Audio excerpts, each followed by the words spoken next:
Good day everyone, and our topic today is about factoring trinomial ax2 plus bx plus c, at this time using table method.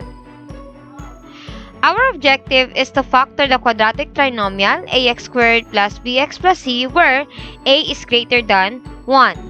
And in this topic, students are expected to have knowledge and skills in finding the GCF and FOIL method, or any method for multiplying two binomials. To proceed with this, let us have factoring. When we say factoring, it is the process of finding factors.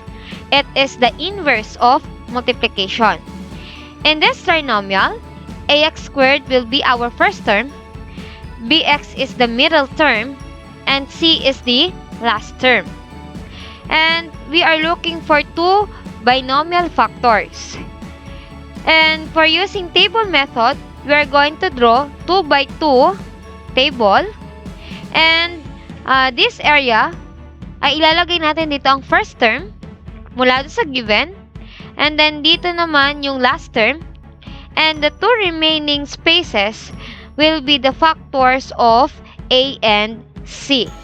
Let us recall in factoring that in constant term of a trinomial, if it is positive, the constant term of the binomials have the same signs as the sign of the middle term. Ibig sabihin, pag positive ang last term mo, same sign tayo ng sign ng middle term. And when we have negative sign, the constant terms of the binomials have opposite signs. Isang plus at isang minus. And let us recall also the GCF. It is the greatest common denominator. Okay, so recall how to find GCF of 10 and 15. So let us list the factors of 10. We have 1 and 2. This means that 10 is divisible by 1. And 10 is divisible by 2. We have also 5. 10 is divisible by 5. And 10 is divisible by 10. Meron ba tayong factors ng 10? Kung wala na, let us proceed with 15. 15 is divisible by 1. 3 is divisible by 15. 15 is divisible by 5. And 15 is, of course, divisible by 15. Meron pa ba tayong factors kay 15? Kung wala na, kunin natin yung common denominator. So, common sa dalawa is yung 1 and common din yung 5. Pero ang hinahanap natin is yung greatest common denominator. So, therefore, the GCF of 10 and 15 is 5. Next, how about in variables? Find the GCF of x squared and x raised to 4. Okay, so list all the factors of x squared. We have x times x. Okay, and then we have also x raised to 4. We have x times x times x times x. Then get the common denominator of 2 given. So we have 1 and 2. So, common na x ang meron tayo and dalawa sila. So, therefore, the GCF of x squared plus 4x is equal to x squared. Sa pagkuha ng GCF ng variables, given that na parehas yung kanilang bases, x and then x, ang lagi natin kinukuha ay yung term na merong pinakamababang exponent. To understand more about this, let us have our first example. Factor 2x squared plus 7x plus 6. Using the table method, first get the product of a and c. Here, our value of a from the given is 2 and the value of c is 6. Get its product, we have 2 times 6 equals 12. Next step is to list the factors of AC, nasa 12 na nakuha natin kanina, and get the sum of it. Choose factors of AC whose sum is in the middle term. Ibig sabihin, kukunin natin yung factors ng 12 na kapag pinag-add natin, dapat ayun ay may kita mula sa ating middle term. So, factors of 12, we have 1 times 12 equals 12. 6 times 2 equals 12. 3 times 4 equals 12. Meron pa ba tayong factors kay 12? Next, kung wala na, get the sum of it. 1 plus 12 equals 13. 6 plus 2 equals 8. And 3 plus 4 is equal to 7. Fortunately, nakita natin yung sum na parehas ngayon dito sa ating middle term. Fortunately, nakita na natin yung sum na parehas dun sa ating middle term. So, ibig sabihin, yung 3 and 4 ay gagamitin nating constants mamaya sa ating solution. Step number 3. Get the factors by using a table. Again, we are going to draw 2 by 2 table. And in this area, ito, ay dito natin inalagay yung ating factors. Okay, so recall, in this area, ilalagay natin yung ating first term, which is in 2x squared. And in this area, ilalagay natin yung last term, which is positive 6. And then, yung 2 remaining spaces ay magmumula doon sa factors ng 12 natin kanina. So, we will write 3x and 4x. Pwedeng dito si 4x and dito naman si 3x. Kahit anong position nila ay still, makukuha pa rin natin yung same and correct answer. And then, since we are looking for 2 binomial factors, we have to identify the signs. We are going to factor horizontal and pa-vertical dito sa ating table through GCF. First is we have to get the GCF of 2x squared and 4x. Recall natin, ang GCF ng 2 at 4 ay 2. Okay? And ang GCF ng x squared at ang x, kukunin natin yung pinakamababang exponent. So, we have 2x. And then, next, we have 3x and 6. Ang GCF ng 3 at 6 ay 3. Meron ba tayong common factor para kay x doon sa dalawang factors natin? Para sa dalawang given natin? Wala na. Kasi si 3x ay meron variable, si x ay wala. Okay? So, meron na tayong isang factor na 2x plus 3. And then, next, yung isa pang factor. Okay, factor naman natin yung 2x squared and 3x. What is the GCF of 2 and 3? We have 1. Okay? And then, x squared and x. The GCF is x.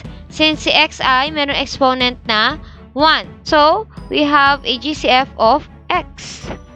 And then, next, we have 4x and 6.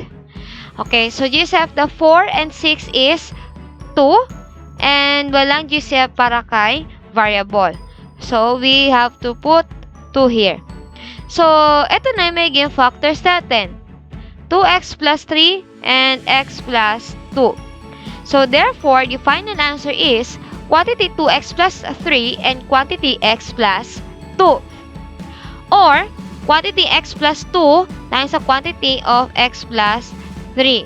So, kahit pagkabaliktad yung dalawang factors na yan, still isa pa rin yung makukuha nating sagot.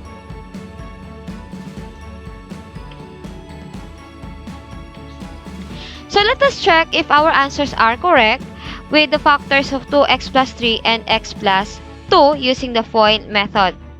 Okay, so get the product of the first term. So, 2x times x equals 2x squared. And then the outside terms, so 2x times 2 equals 4x. And the inner terms, 3 times x, we have 3x.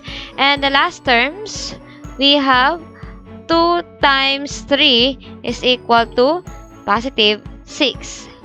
Combining like terms, and ang combine lang natin dito is yung 4x and yung 3x. So, the final answer is 2x squared plus 7x plus 6. Is it the same with the trinomial na given natin kanina? Yes. So, we prove that our answers are correct. Example number 2. Factor 6x squared minus 34x plus 40. What can you observe from the given? Okay, so as you observed, we have 6, 34, and 40. And all those terms have common factor. When it comes to numbers, meron tayong makukuhang factor. Pero when it comes to the variable, etong term na to ay merong variable. Ito rin merong variable. So, yung itong last natin ay walang variable. So, there's no GCF when it comes to variable. And then, but what is the greatest common factor? So, ang greatest common factor lang natin ay magmumula sa number or constant. Okay? So, GCF natin is 2. That means 6, 34, and 40 are divisible by 2. And then, we have to factor using the GCF with 2. I-divide natin ngayon yung 6x squared doon sa GCF na 2. So, we will obtain 3x squared. Negative 34x divided by 2, we have negative 7x. And 40 divided by 2 is equal to positive 20. So, meron tayo sa factor na 2, pero pwede pa natin itong i-factor ng 3x squared minus 17x plus 20. We will factor this through table method. So, factor 3x squared minus 17x plus 20. Ito ay mula sa trinomial na kinuha natin kanina. So, again, get the product of AC. A is equal to 3 and 20 is the C. So, 3 times 20 is equal to 60. Okay, and the next, get the factors of AC. To get the factors of AC, we have to consider the signs that we are going to use. Kung ang last term mo is positive mula doon sa given, therefore, same signs tayo. Same signs ng sign ng middle term. Okay? So, we will have negative 1 times negative 60. Take note that negative times negative is equal to positive number. So, we have also negative 30 times negative 2 is equal to 60. Negative 15 times negative 4 is still 60. Negative 12 times negative 5. We have negative 10 times negative 6. And we have also negative 20 times negative 3. So, meron pa tayong factors ng 60 na parehas negative. Okay, kung wala na, kunin mo ang sum. So, we have negative 1 plus negative 60 equals negative 61. And then we have also negative 30 plus negative 2 is equal to negative 32. Negative 15 plus negative 4 is equal to negative 19. Negative 17. Negative 10 plus negative 6 is equal to negative 16. Negative 20 plus negative 3 is equal to negative 23. Fortunately, meron tayong nakita na sum na parehas dun sa ating middle term, which is negative 17. So, therefore, ang factors na kukunin natin kay 60 mamaya is negative 12 and negative 5. Next is get the factors by using a table. So, we are going to draw 2 by 2 table. And in this area, sa taas at sa gilid, dito natin ilalagay yung factors para sa ating sagot. And this area, again, is the first term, which is 3x squared. And then dito sa lower right is the value of our last term. And the remaining spaces will be the factors of 60, which is negative 12x and negative 5x. So, yung negative 12x plus negative 5x is equal to negative 17x. x. After inputting all those values in the table, we have to identify the signs sa ating factors. So, since si negative 12x ay merong sign na negative, so dito, ilalagay nating sign is minus. Okay? And then, yung negative 5x, since siya ay negative, ilalagay nating operation dyan is minus. We are going to factor the values 3x squared and minus 5x. The GCF of 3x squared and negative 5x is x. Okay, pagdating sa numbers, walang GCF except 1. And the variable having the lowest exponent will be our GCF. So, which is x. And then next, get the GCF of negative 12x and 20. So, the GCF of the two terms is 4. Since si 12 and 20 ay divisible by 4.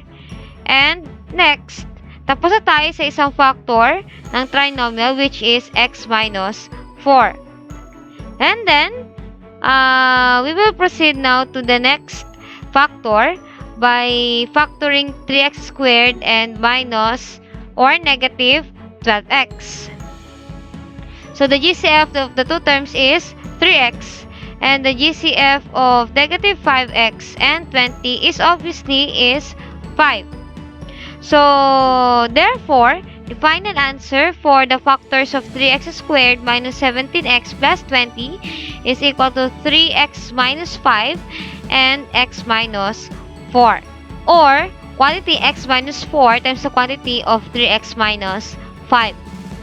So, the factors of 6x squared minus 34x plus 40, which is from our original given, is, kanina ito yon, is 2 times the quantity of 3x minus 5 and quantity x minus 4. Example number 3. Factor 5x squared minus 7x minus 6. So, get the product of AC. We have A is equal to 5 and C is equal to negative 6. So, 5 times negative 6 equals negative 30. And then, get the factors of AC, which is negative 30. So, kapag negative 30, we always expect na ang ating factors ng number ay magkaiba ang sign. Isang plus at isang minus. So, ano ba yung factors ng negative 30? So, we have 1 and negative 30 equals negative 30. And dito, mapalitan natin yung sign. Si 1 kanina ay magiging negative, si negative 30 ay magiging positive. Next, we have 2 times negative 15. So, we expect negative 2 and positive 15. We have also 5 times negative 6. Ibahin natin yung sign, magiging negative 5 and positive 6. We have 3 times negative 10 and negative 3 times 10. Still, kapag pinag-multiply yung dalawang numbers na yan, we will get negative 30. Meron ba tayong factors ng negative 30? Okay, so kung wala na, get the sum of those factors. 1 plus negative 30, since we have different signs, so i-subtract mo yung dalawang number and copy the sign of the larger absolute value. So, we got negative 29. So, 30 minus 1 is equal to positive 29. 2 plus negative 15 is equal to negative 13. Negative 2 plus 15 is equal to positive 13. We have also 5 plus negative 6 is equal to negative 1. And negative 5 plus 6 is equal to positive 1. Then, 3 plus negative 10 is equal to negative 7. So, ito na yung nakita na natin na yung parehas dun sa ating middle term, which is negative 7x. So, negative 3 plus 10 is 7. It is a way different from our 7 kasi yung given natin ay negative. So, we will use 3 and negative 10. Next, for the table, okay, so 2 by 2 table, write the area for the factors of the given trinomial. And then this is the area of the first term and for the last term. And yung gagamitin natin na factors dito sa remaining spaces ay 3 and negative 10. So, you write 3x and negative 10x. Again, pwede magkabaliktad ang position ng dalawang numbers na yan. Pwede dito si 3x at dito naman si negative 10x. And then, after putting all those values on the table, identify the signs for the factors natin. So, si 3x ay positive, so we will write plus. Si 10x ay negative, so we will write minus. So, 5x squared and negative 10x, ang GCF nila is 5x. And yung GCF ng 3x and negative 6 is positive 3. And then, for our first factor natin, this given trinomial is 5x plus 3. And then, sa isa naman nating factor, kunin natin yung GCF ng 5x squared and 3x. So, we have x. Wala namang GCF ang 5 and 3 except 1. And then, we have negative 10 and negative 6. The GCF is 2. So, madali lang ang pagkuha ng factors sa given trinomial natin as long as you know how to get the GCF of the given terms. Okay, so therefore, the final answer of the factors of 5x squared minus 7x minus 6 is quantity 5x plus 3 and x minus 2, or x minus 2 times the quantity of 5x minus 3. Last example, factor 10x squared plus 13x minus 7. So, number 1, get the product of AC. So, A is equal to 10 and C is negative 7. So, 10 times negative 7 is equal to negative 70. Again, get the product of A and C. Our A is 10 and C is negative 7. So, 10 times negative 7, it is equal to negative 70. And then, next is to get the factors of AC. So, when we have negative 70, we expect different signs for the factors of it. So, we have isang negative at isang positive. So, possible factors that we may use for our solutions, we have 1 times negative 70. Baliktarin natin yung signs. Meron naman tayong negative 1 and positive 70. Next, we have 2 times negative 35 and negative 2 times positive 35. We have also 7 times negative 10, negative 7 times 10, 5 times negative 14, and negative 5 times positive 14. So, itong mga numbers na ito ay mga numbers na kapag pinag-multiply natin, ang may sagot ay negative 70. Meron pa ba tayong factors ng negative 70? Kung wala na, kunin natin yung sum ng factors na ito. So, 1 plus negative 70, we will have negative 69. We have another one, negative 1 plus 70, we have positive 69. And then, 2 times negative 35 is equal to negative 33. So, ito ay parehas ang numbers. Okay, pero iba ang sign. So, we are looking for positive 33x or 33. We are looking for positive 33. Then next, we have positive 33. So, ito yung factors na gagamitin natin para kay negative 70 ay negative 2 and 35. Next, dun sa ating remaining sum ay pwede na natin hindi siya isolve. So, and then, after getting the sum of 33, ang kukunin natin ngayon is negative 2 and positive 35.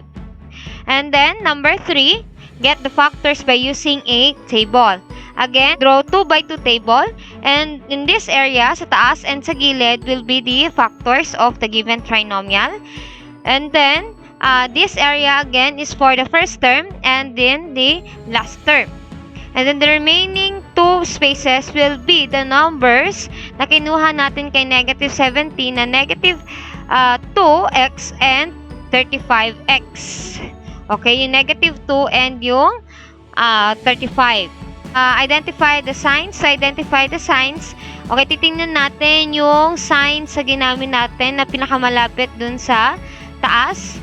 And which is 35 nga ang gagamitin. So, we have positive.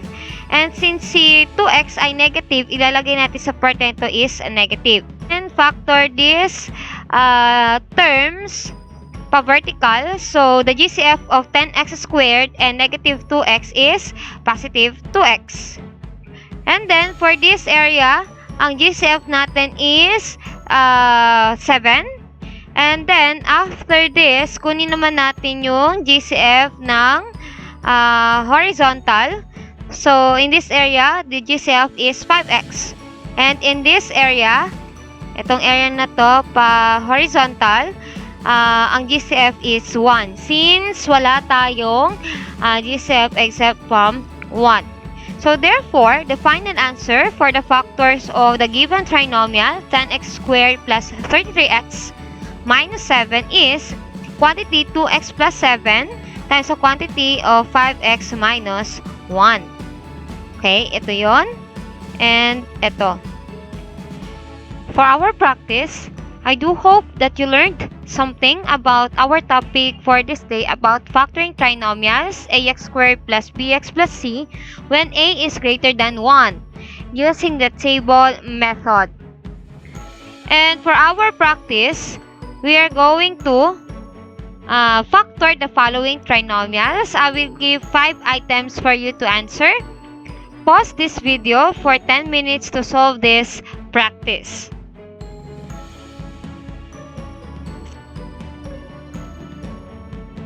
So, here are the answers for our practice and I am expecting na tama ang inyong mga sagot. To end this video, I want to share one quote. Inventors fail many times yet realize that the longer they work, the more they study, and the closer they look, the greater their chances for success. Thank you and God bless.